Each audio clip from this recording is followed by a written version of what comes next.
tanggal 17. Pada saat itu korban sedang melaksanakan tugas, tanggal 17 melakukan penggerbekan judi. Kemudian terduga yang saat sekarang sudah menjadi tersangka itu menyerahkan diri pada tanggal 18 Maret 2025, yaitu Kopda B. Kemudian tanggal 19 Maret 2025 tersangka kedua itu Peltu YHL itu menyerahkan diri di Batu Raja, sehingga anggota kami di Subdepom Batu Raja yang menjemput dan membawa ke Denpom 23 Lampung untuk segera diamankan. Kemudian pada hari dan tanggal yang sama, tanggal 18 maupun tanggal 19 Maret ini, Dandim selaku Ankum itu membuat surat penitipan terduga kepada Denpom untuk diamankan. Nah, pada tanggal 19 Maret, Denpom sudah mulai melakukan penyelidikan maupun ke arah penyidikan, di mana kita menginterogasi, mencari alat dan bukti dalam kasus pidana ini. Alhamdulillah pelaku mengakui, kemudian menunjukkan di saat dia lari dari lokasi itu membuang senjata di satu tempat. Akhirnya tanggal 19 Maret siang hari anggota Denpom melaksanakan pencarian barang bukti tersebut dan syukur alhamdulillah ditemukan. Mungkin fotonya ada. Nah, ditemukan di sini. Nah, setelah alat bukti dan barang bukti kami temukan dan hasil pemeriksaan tersangka mengakui perbuatannya, maka dan Denpom koordinasi ke Polda maupun Polres untuk meminta laporan secara resmi ke kami dalam rangka untuk menentukan tersangka dan melakukan proses hukum lebih lanjut. Dan itu dilaksanakan pada tanggal 22 Maret 2025, anggota dari Polsek Negara Batin atas nama Aibda Wara Andani telah membuat laporan polisi kepada kami tentang laporan polisinya tentang tindak pidana penembakan terhadap 3 orang korban yang saat melaksanakan tugas. Kemudian Brigadir Polisi Rio Dael Agusto telah membuat surat laporan polisi yaitu tentang kasus perjudian yang diduga dilakukan oleh Peltu YHL. Tanggal 22 ini berdasarkan laporan polisi ini, maka penyidik melakukan SOP-nya atau mekanisme dalam penyidikan itu membuat surat permohonan kepada Ankum, yaitu Dandim. Nah, atasan yang berhak menghukum Dandim untuk mengeluarkan surat penahanan sementara dalam rangka proses penyidikan. Pada tanggal 23 Maret 2025, Dandim mengeluarkan surat penyerahan perkara untuk penyidikan dan penahanan sementara.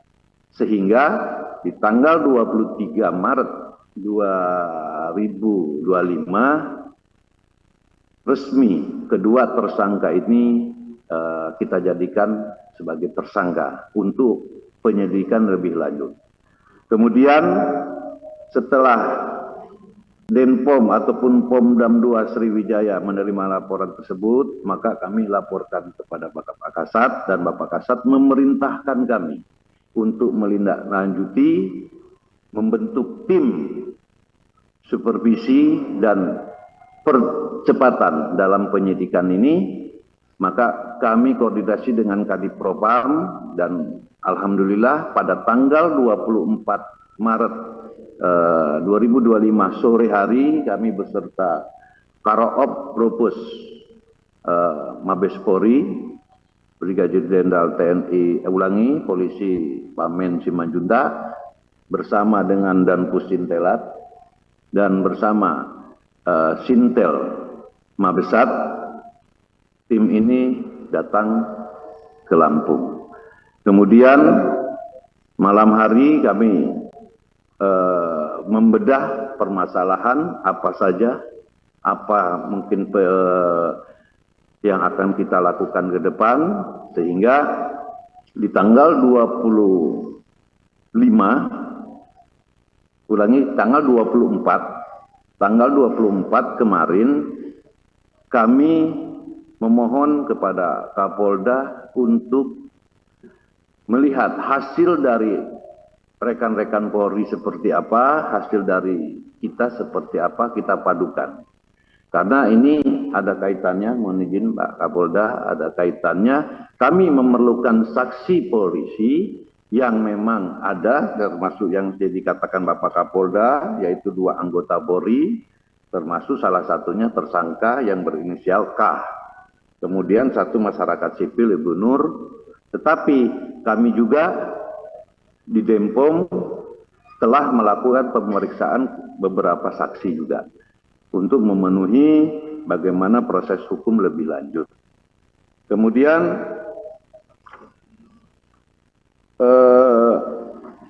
di dalam penyelidikan ini, dalam pelaporan polisi, ya, untuk Kopda B itu disangkakan pasal 340 dengan Yonto 338. Sementara untuk tersangka P2 YHL itu adalah laporan polisinya disangkakan di pasal 303 KUHP. Namun untuk Kopda B karena memiliki senjata, ya, pabrikan tetapi bukan organik, saya katakan itu akan kita lakukan undang-undang darurat juga tentang senjata. Jadi percayalah rekan-rekan sekalian, kami akan profesional, akan melakukan kerja dengan baik. Apa yang menjadi prosedur tetap kami jalankan. Kemudian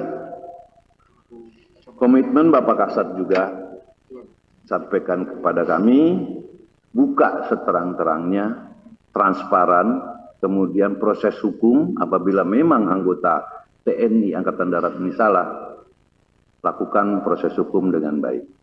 Maka kami akan berupaya untuk percepatan. Tim kami dari Jakarta 10 orang, kami akan memperkuat Denpom untuk segera menyelesaikan persoalan ini dan selalu bekerja sama dengan Polda, khususnya mungkin Dirkrim kami akan tetap lakukan.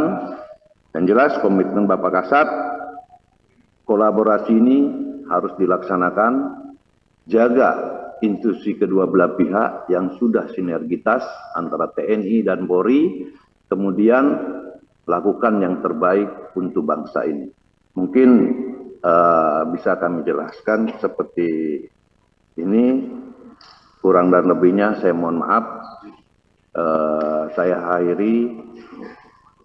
Wassalamualaikum warahmatullahi wabarakatuh. Download Tribun X sekarang, menghadirkan lokal menjadi Indonesia.